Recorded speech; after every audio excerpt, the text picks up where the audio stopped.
Hello gentleman, this is Mohan. आज मैं share करने वाला हूँ the richest man in Babylon book summary. आज की ये समरी आप सबके लिए बहुत स्पेशल और लाइफ चेंजिंग होने वाला है, क्योंकि इस वीडियो में आप सीखने वाले हैं कि किस तरह से आप अपने पैसों से अपने लिए काम करवा सकते हैं और एक सक्सेसफुल एंटरप्रेन्योर बन सकते हैं। The richest man in Babylon book किन लोगों के लिए है?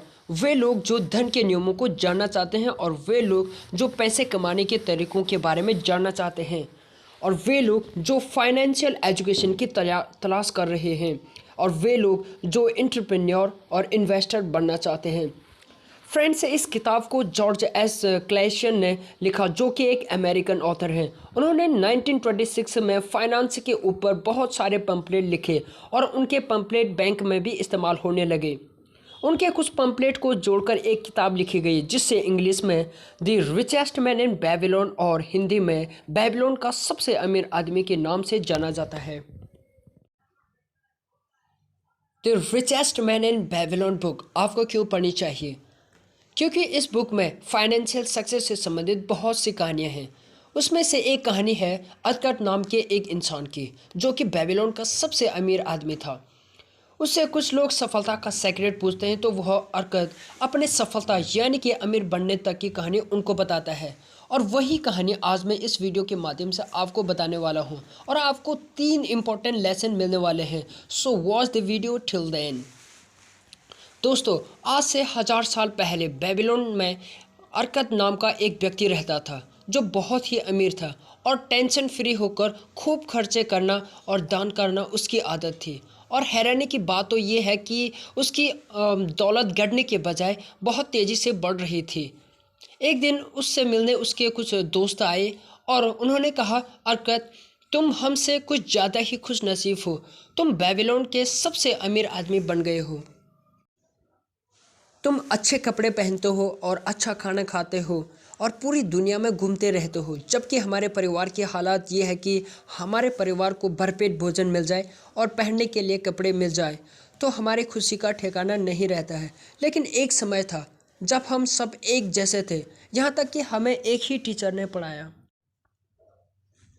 पढ़ाई और खेल में तुम हमसे बहुत पीछे थे और तुमने हमसे ज़्यादा हार्ड वर्क भी नहीं किया, लेकिन फिर भी आज तुम हमसे ज़्यादा अमीर हैं और आज भी हम गरीब ही हैं।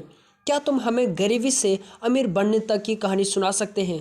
तब अरकत ने कहा, जी हाँ, मैंने अमीर बनने का सपना तब देखा था जब मैं जवान था।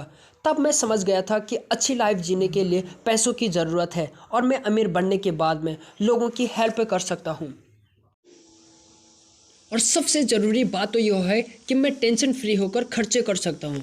फिर मैंने ठान लिया कि मुझे चाहे कितनी भी कड़ी मेहनत करनी पड़े, मैं अमीर बनकर ही रहूँगा। उसके लिए मैं काम में जुट गया और मेरा काम था मीठी टैबलेट्स पर लिखना। इस पर मैं घंटों लिखता रहा। इस काम से मुझे जो कुछ भी कमाई होती थी वो मेरे खाने पीने, कपड़े और ज़रूरत की चीज़ों पर खर्च हो जाती थी, और मेरे पास एक भी रुपया नहीं बचता था। लेकिन इसके बावजूद भी मैंने मेरे अमीर बनने के सपने को नहीं टूटने दिया। फिर एक दिन मेरी मुलाकात अल्केमिस्ट से हुई, जो कि एक अमीर साहूकार थे। उन्होंने मुझे मीठी टैबलेट्स पर 9th लॉ लिखने का काम दिया और कहा कि अगर आप इस काम को पूरा करोगे तो मैं तुम्हें कॉपर के सिक्के दूंगा। मैंने बहुत कड़ी मेहनत की, लेकिन 9th लॉ बहुत बड़ा था और अल्केमिस्ट जी जब दोबारा आए तब तक उनका काम अधूरा पड़ा हुआ था। वे नाराज़ होकर बोले, अगर तुम मेरे गुलाम होते तो मैं तुम्हें कड़ी से कड़ी सज़ा देता। मैं डरा हुआ था, लेकिन फिर भी मैंने पूछ ही दिया कि अल्केमिस्ट जी, आप बहुत अमीर हैं, मुझे भी बताइए ना कि मैं कैसे अमीर बन सकता हूँ।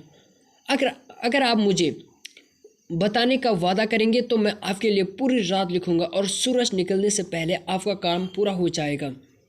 अल्केमिस्ट जी मेरी तरफ देखकर हंसने लगे और कहा कि ठीक है। मैं पूरी रात लिखता रहा और मुझे लिखने में परेशानी हो रही थी, लेकिन मैं रुका नहीं और मैं पूरी रात लिखता रहा। अल्केमिस्ट जी जब सुबह आए तो मेरा काम पूरा हो चुका था। फिर मैंने कहा कि मुझे बताएं कि मैं कैसे अमीर बन सकता हूँ।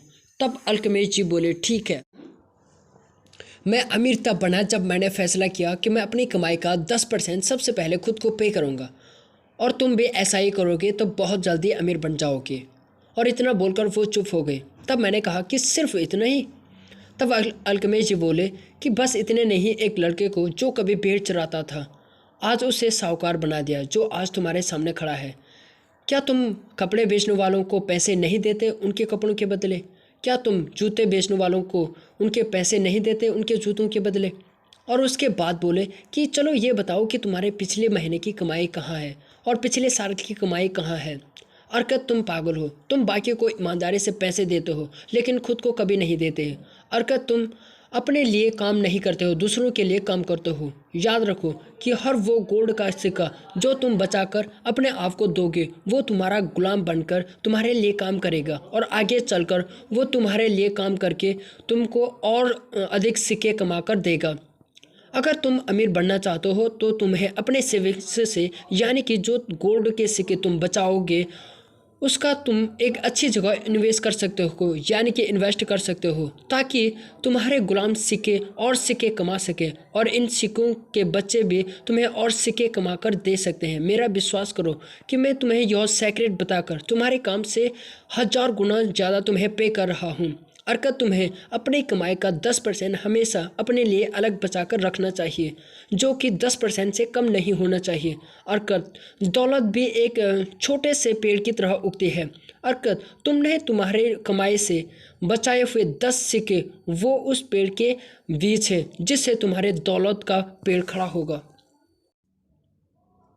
अरकत, तुम जितनी ईमानदारी से अपनी कमाई का 10% अपने आप को दोगे यह उस पेड़ को पानी देने जैसा होगा। यह काम तुम जितनी जल्दी करोगे उतनी ही जल्दी तुम उस पेड़ के छांव में आराम कर सकते हो। इतना बोलकर अल्केमिस्ट जी चले गए। उसके बाद मैंने बिना समय गंवाए अपनी कमाई का 10% अलग रखने लगा और बाकी बचे पैसों से अपनी ज़रूरत की चीज़ें खरीदता था। अजीब बात तो यह थी कि मुझे खर्चे चलाने में कोई दिक्कतें नहीं होती थी।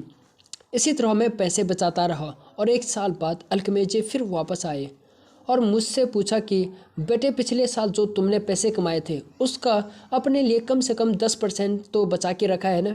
तब मैंने कहा जी हाँ। और तब अल्केमिस्ट जी खुश होकर बोले बहुत अच्छा, लेकिन तुमने उन पैसों का क्या किया? तब मैंने बताया कि मैंने उस पैसों को ईंट बनाने वालों को दिया जो दूसरे देशों में जाकर कम दाम में हीरे खरीदने गया है, जिसको हम यहाँ महंगे दामों में बेचने वाले हैं और जो फ़ायदा होगा उसे हम आपस में बांटने वाले हैं। पर चलो, तुम्हें इस गलती से कुछ सीखने को तो मिला। अब फिर से पैसे बचाने शुरू कर दो। और इतना बोलकर अल्केमिस्ट जी फिर चले गए। जैसा कि उन्होंने कहा था वैसा ही हुआ। ईंट बनाने वाला नकली हीरे लेकर आया और सारे पैसे डूब गए। तब मैंने ज़्यादा सोचने समझने में अपना टाइम बर्बाद नहीं किया और फिर से पैसे बचाने शुरू कर दिया। तो दोस्तों, हमने इस कहानी से क्या सीखा? हमें अपनी कमाई का 10% सबसे पहले खुद को पे करना चाहिए और 90% से अपने खर्चे चलाने चाहिए। हमें एडवाइस उन्हीं लोगों से लेनी चाहिए जो उस फील्ड में एक्सपर्ट हो। हमें अपने पैसों का इन्वेस्ट करना चाहिए।